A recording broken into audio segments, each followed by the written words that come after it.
mindset orang Jepang menghadapi burnout saat beberes rumah sendirian, rumah rapi, bersih minimalis. Sebelum lanjut, jangan lupa klik tombol subscribe, share, dan like ya. Makasih, dan kita lanjut sekarang. Halo Bu Ibu semua. Semoga sehat dan bahagia terus ya. Melihat tumpukan cucian yang tingginya sudah menyaingi Gunung Merapi, pasti membuat tensi darah Ibu naik turun sampai rasanya mau meledak saja. Kondisi lelah mental atau burnout saat mengurus rumah sendirian memang fenomena nyata yang sering menyerang ibu rumah tangga. Apalagi di tengah tekanan media sosial yang pamer rumah selalu estetik tanpa debu sedikit pun. Ibu harus tahu kalau kesehatan mental itu harganya mahal. Jauh lebih mahal daripada harga satu set panci premium yang sedang diskon di toko daring. Sebuah artikel tentang psikologi ruang menyebutkan bahwa pola pikir kita terhadap barang sangat menentukan seberapa cepat energi kita habis saat melakukan pekerjaan domestik yang tidak ada habisnya. Oleh karena itu, memahami cara orang Jepang mengelola pikiran saat beberes rumah adalah ilmu yang sangat penting supaya ibu tidak berakhir menangis di pojok dapur hanya karena melihat mainan anak yang berceceran lagi. Orang Jepang punya konsep unik bernama wabi-sabi yang mengajarkan kita untuk menerima ketidaksempurnaan dan melihat keindahan di balik segala sesuatu yang sederhana. Bagi mereka, rumah bukan sekadar bangunan, tapi cerminan jiwa. Sehingga beberes rumah bukan dianggap sebagai hukuman, melainkan bentuk kasih sayang kepada diri sendiri dan keluarga. Ibu jangan membayangkan rumah minimalis Jepang itu kosong melompong seperti lapangan bola. Tapi mereka lebih fokus pada barang yang benar-benar membawa kegembiraan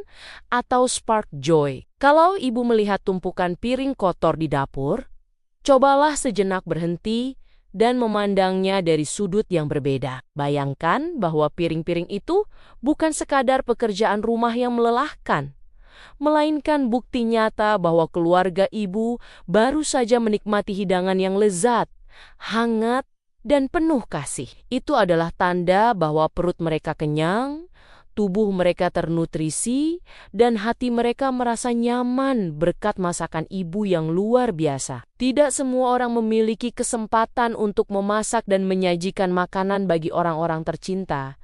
Jadi di balik tumpukan itu tersimpan makna yang jauh lebih dalam. Dengan mengubah cara pandang seperti ini, rasa lelah yang semula mendominasi perlahan bisa berubah menjadi rasa syukur yang menenangkan. Aktivitas mencuci piring yang tadinya terasa berat dan membosankan bisa menjadi momen refleksi yang ringan, bahkan menenangkan pikiran. Tangan yang memegang spons cuci piring tidak lagi terasa seperti sedang memikul beban hidup yang begitu tragis, melainkan menjalankan bagian kecil dari siklus kasih sayang dalam keluarga. Setiap gosokan menjadi pengingat bahwa ibu telah memberi yang terbaik hari itu, dan itu adalah sesuatu yang patut dihargai, sekecil apapun bentuknya. Salah satu rahasia orang Jepang tetap waras adalah konsistensi kecil yang disebut kaizen, yaitu melakukan perbaikan terus-menerus dalam langkah yang sangat kecil. Jangan memaksa beberes seluruh ruangan dalam satu hari. Kalau ibu tidak mau pingsan sebelum jam makan siang tiba karena merasa kewalahan sendiri, mulailah dari satu laci saja, atau sekadar merapikan bantal kursi ruang tamu. Karena kemenangan-kemenangan kecil ini akan memicu hormon bahagia di otak kita. Contoh logisnya, daripada stres melihat lemari baju yang berantakan seperti kapal pecah, lebih baik rapikan 5 baju saja setiap hari secara rutin. Teknik ini jelas jauh lebih masuk akal dan realistis dibandingkan dengan sikap seorang ibu yang terlalu ambisius, ingin langsung menjadi pahlawan kesiangan, memaksakan diri melakukan segala hal sekaligus tanpa mempertimbangkan kondisi tubuhnya sendiri, yang pada akhirnya justru berujung pada kelelahan parah.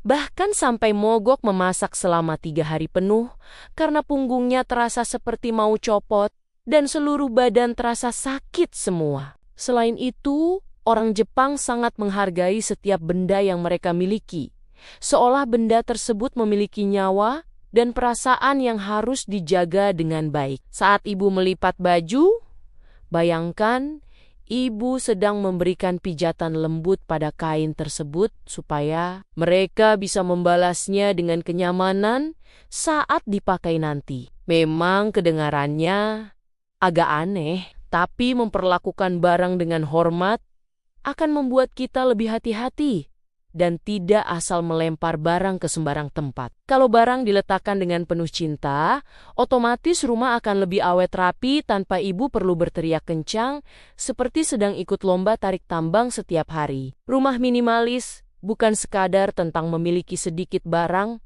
atau mengurangi jumlah kepemilikan semata. Lebih dari itu, konsep ini mengajak kita untuk benar-benar memahami, menghargai, dan memaksimalkan nilai dari setiap hal yang sudah kita miliki saat ini. Ini tentang kesadaran untuk tidak terus-menerus mengejar yang baru, melainkan belajar merasa cukup dan bersyukur atas apa yang ada dalam genggaman tangan kita. Dalam praktiknya, rumah minimalis mencerminkan gaya hidup yang lebih sederhana, terarah, dan penuh makna. Setiap barang yang dipilih untuk tetap ada bukan hanya karena fungsinya, tetapi juga karena nilai emosional atau manfaat nyatanya dalam kehidupan sehari-hari. Dengan begitu kita tidak hanya menciptakan ruang yang rapi dan nyaman, tetapi juga suasana hidup yang lebih tenang, terfokus, dan bebas dari beban berlebih baik secara fisik maupun mental. Kesimpulan dari semua obrolan kita hari ini adalah bahwa rumah yang rapi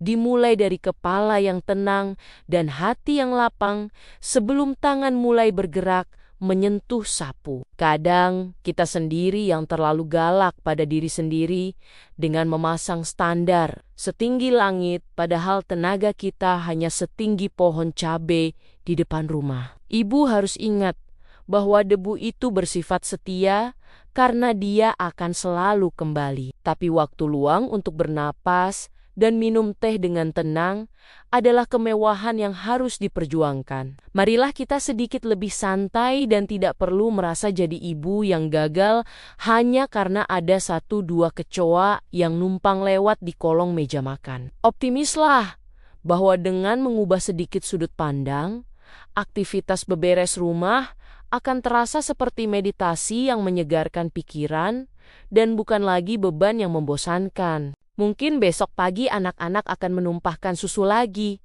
Atau suami lupa menaruh handuk basah di atas kasur yang baru saja ibu jemur dengan penuh perjuangan. Tapi dengan mindset minimalis ala Jepang, ibu bisa tersenyum lebar karena tahu bahwa rumah yang berantakan adalah tanda ada kehidupan yang hangat di dalamnya. Jangan sampai urusan lantai yang kurang kinclong membuat ibu lupa tertawa dan menikmati momen berharga bersama orang-orang tersayang di rumah. Kita ini ibu rumah tangga hebat yang sanggup mengelola istana kecil kita dengan cara yang paling elegan dan penuh dengan kecerdasan emosional. Semangat terus buat para pejuang kebersihan, tetaplah sehat dan jangan lupa untuk memberikan hadiah kecil bagi diri sendiri setelah selesai bekerja keras seharian. Rumah bersih itu penting, tapi ibu yang bahagia dan tidak burn out adalah pondasi paling utama bagi kebahagiaan seluruh anggota keluarga di rumah. Demikian, terima kasih sudah dengerin cerita dan curhatku hari ini. Sampai ketemu di video-video berikutnya.